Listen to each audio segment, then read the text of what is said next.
Hey, welcome back. Today, we're totally diving into the Order of Eastern Stars O.E.S. Have you ever heard of a society that isn't just for men, but for women too? A place where charity, truth, and loving kindness are the guiding principles. Today, we're diving deep into the fascinating world of the Order of the Eastern Star, often called the O.E.S. It's the largest fraternal organization on the planet for both men and women, with a rich history that's deeply intertwined with Freemasonry. So, what exactly is it? How do you join? And what do those mysterious symbols really mean? Stick around, because we're about to uncover the secrets behind the five-pointed star. Let's start at the very beginning. The year is 1850. A man named Dr. Rob Morris, a prominent Freemason and often called the Poet Laureate of Masonry, had an idea. He saw the positive impact of Freemasonry, its focus on brotherhood, self-improvement, and community service, and he wondered, why should this be limited to men? He believed that women, especially those with Masonic connections, deserved a similar organization where they could share in these noble pursuits. And so, the Order of the Eastern Star was born. Dr. Morris envisioned an order that would not only be a charitable and educational society, but also a place for women to find fellowship and purpose alongside their male relatives in the Masonic family. He spent years developing the rituals and structure, and the first chapters were soon established. From these humble beginnings, the order has grown into a global phenomenon with roughly 1 million members worldwide. So, who can join the Order of the Eastern Star? It's not something you can just sign up for online. The membership requirements are quite specific and highlight the Order's close ties to Freemasonry. To become a member, you must be at least 18 years old. For men, the path is straightforward. You must be a Master Mason in good standing. This means you've gone through the 3 degrees of Blue Lodge Masonry and are an active member of your lodge. For women, the connection is through family. You must have a specific Masonic relationship. This includes being the wife, widow, daughter, legally adopted daughter, mother, sister, half-sister, granddaughter, stepmother, stepdaughter, stepsister, or daughter-in-law of a Master Mason. It also extends to women who are active members of specific Masonic youth groups, like the International Order of the Rainbow for Girls or Job's Daughters International, provided they meet the age requirement. This ensures that the organization remains a true Masonic family affair, connecting generations and strengthening family bonds through shared values. At the heart of the Order of the Eastern Star are its core principles and beliefs. The organization is built on a foundation of charity, education, and fraternal love. It's a non-sectarian group, meaning it's open to people of all religious faiths. However, there is one crucial requirement: a belief in a supreme being. This is a common thread it shares with Freemasonry. The focus isn't on a specific religion, but on the shared value of faith and a higher moral compass. The Order's purpose is to provide a space for personal growth and community service. Members are encouraged to practice charity not just by giving money, but through acts of kindness and support for one another and the wider community. They support a wide range of charitable projects, from cancer research and heart funds to scholarships for students and homes for aged members. It's about putting belief into action and making a tangible, positive difference in the world. Now for the really intriguing part, the symbolism and rituals. The very name, Order of the Eastern Star, is a direct reference to the Star of Bethlehem, which guided the wise men to the birthplace of Jesus. The central symbol of the order is a five-pointed, inverted star. Each point of this star is associated with a specific color, a heroic biblical woman, and a particular virtue that members are encouraged to embody in their lives. Let's break down what each point represents. The first point is blue and represents Adah. Adah is from the book of Genesis, and she represents the virtue of obedience to duty. Her story teaches the importance of honoring one's commitments and respecting the binding nature of an oath. The second point is yellow, representing Ruth. Ruth's story from the Old Testament is a powerful lesson in devotion, loyalty, and religious principles. She chose to follow her mother-in-law and adopt her faith, demonstrating unwavering commitment to family and belief. The third point is white, which stands for Esther. Queen Esther risked her own life to save her people, and her story exemplifies fidelity, loyalty, and courage in the face of danger.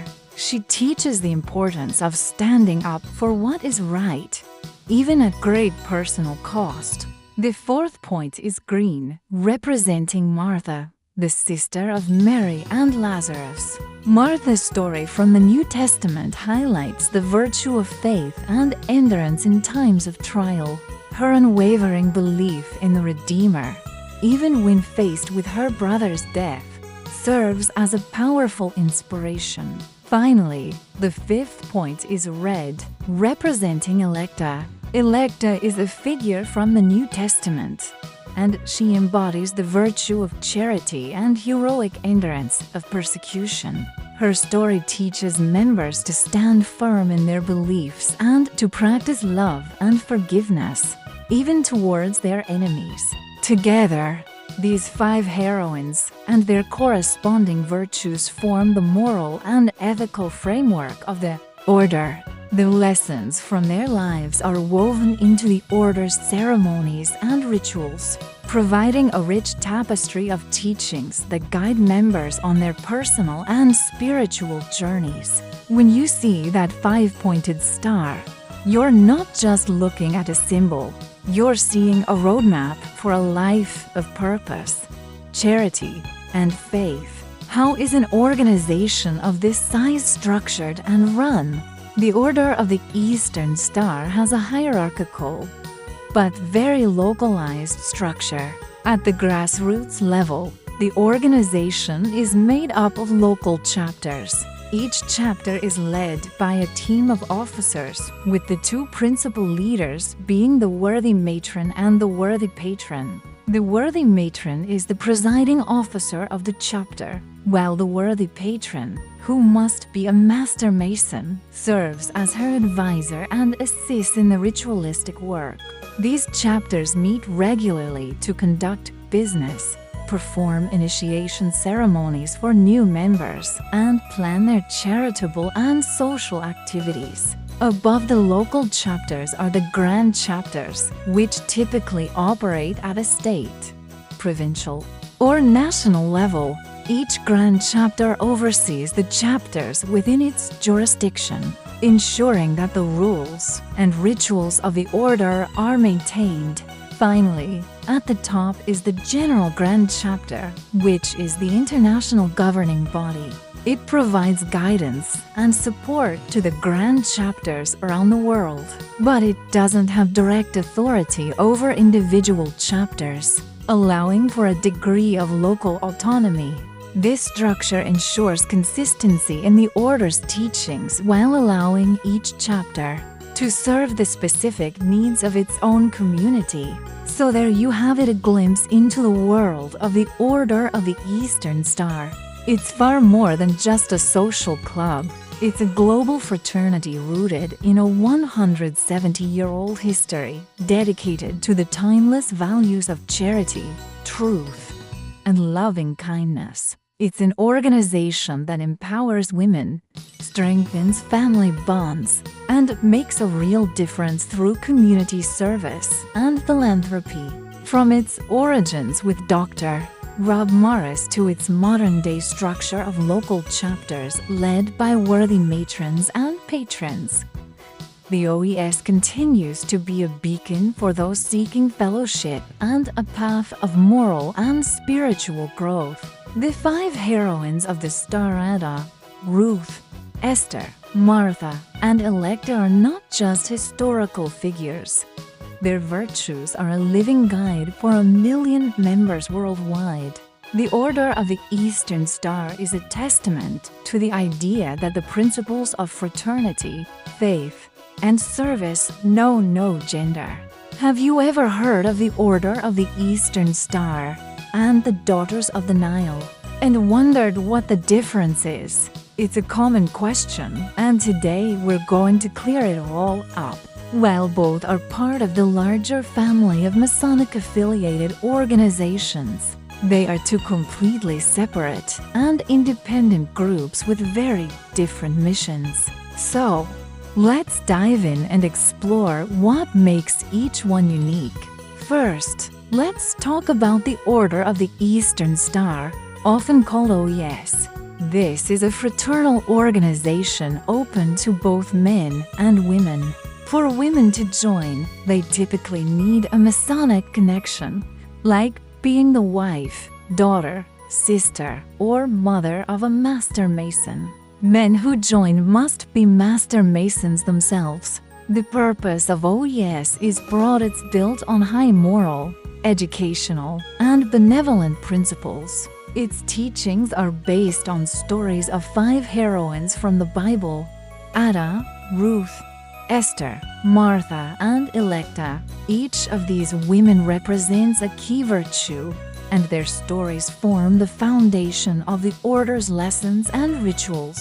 Local chapters are led by a worthy matron and a worthy patron, and at the national level, there's a general grand chapter. While it has a strong connection to Freemasonry, it's important to remember it's not Freemasonry for women. It's its own distinct body with a focus on charity, community, and personal growth for its members. Now, let's switch gears and look at the Daughters of the Nile. This organization has a very specific and powerful mission: philanthropy. It is a social and charitable group exclusively for women, and their primary focus is supporting Shriners' children. You might know them as the Shriners Hospitals for Children. The Daughters of the Nile are absolutely dedicated to this cause. Their activities revolve around fundraising and providing direct donations to support the incredible work these hospitals do for children, regardless of their family's ability to pay. They hold ritualistic ceremonies and social events, but at the heart of everything they do is the goal of helping children. Over their more than 100-year history, the Daughters of the Nile have made a tremendous impact, donating over $77 million to Shriners' children. Their work directly contributes to the medical care, research, and support services that change young lives every single day. So, let's quickly recap the key distinctions between these 2 amazing organizations. First, they are completely independent. They are not affiliated with each other in any official way. They are separate bodies with their own governance and structures. Second, their core focus is different. The Order of the Eastern Star is a broader fraternal organization with a wide range of charitable and social goals. The Daughters of the Nile, on the other hand, is laser-focused on one primary philanthropic mission: supporting Shriners' children. And third, their membership requirements are different. O.E.S. is co-ed, including both men and women with Masonic ties. Daughters of the Nile is exclusively for women.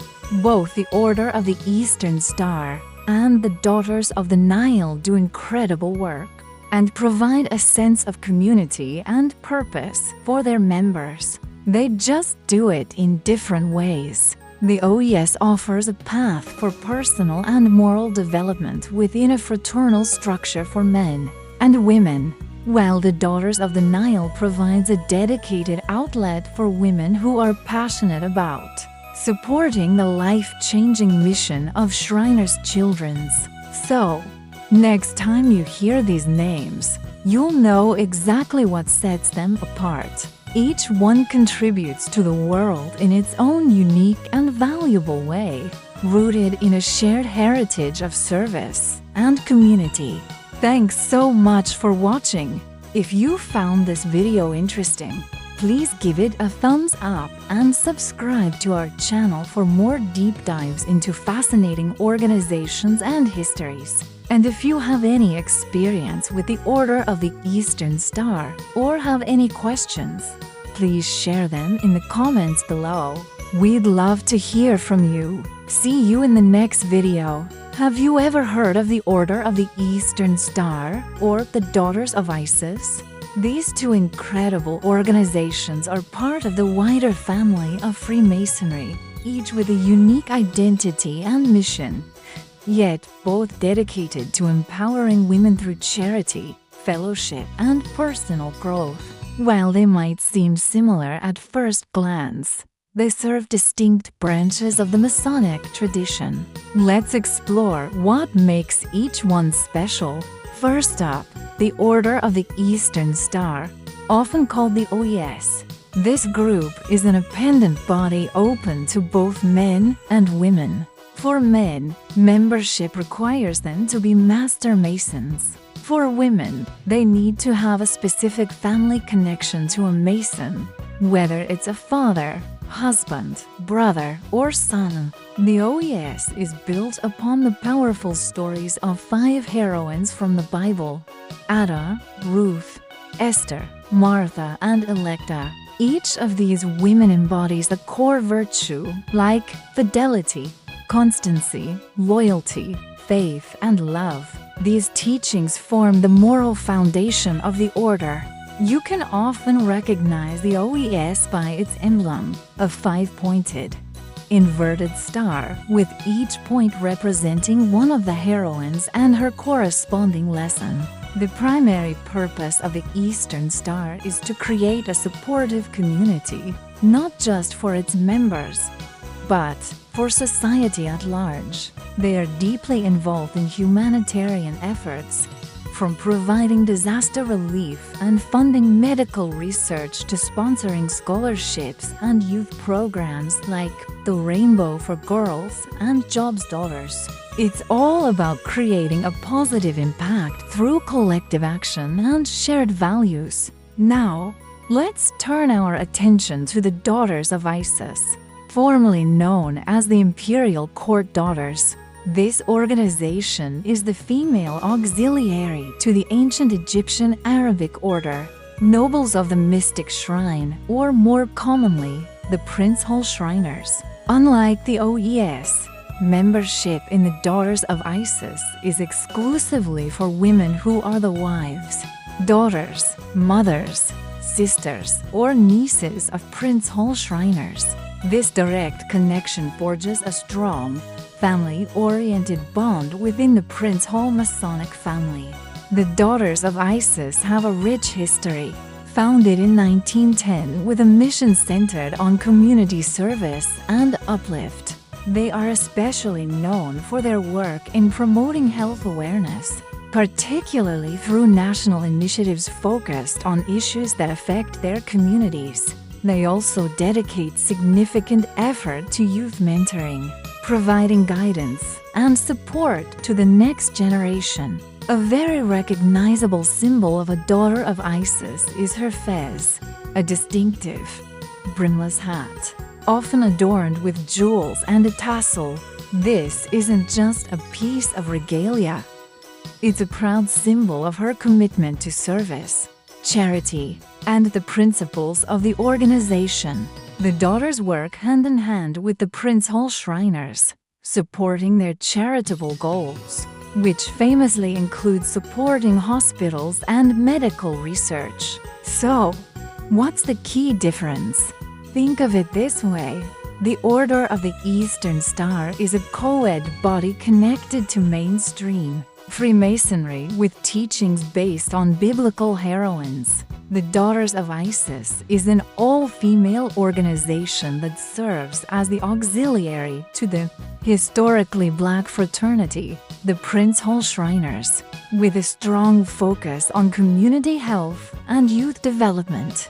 Both organizations are pillars of their communities, providing women with a platform to lead, serve, and build lifelong friendships. They showcase the diverse ways women contribute to the Masonic tradition, each carving out a unique path of service. Whether it's through the 5 virtues of the Eastern Star or the community-focused work of the Daughters of Isis, these women are making a profound difference every single day. It's truly inspiring to see how these two groups, while distinct, share a common heart for charity and sisterhood. They prove that service comes in many forms, and each plays a vital role in building a better world. Thanks for watching. You're awesome. See you next time, okay? Please subscribe.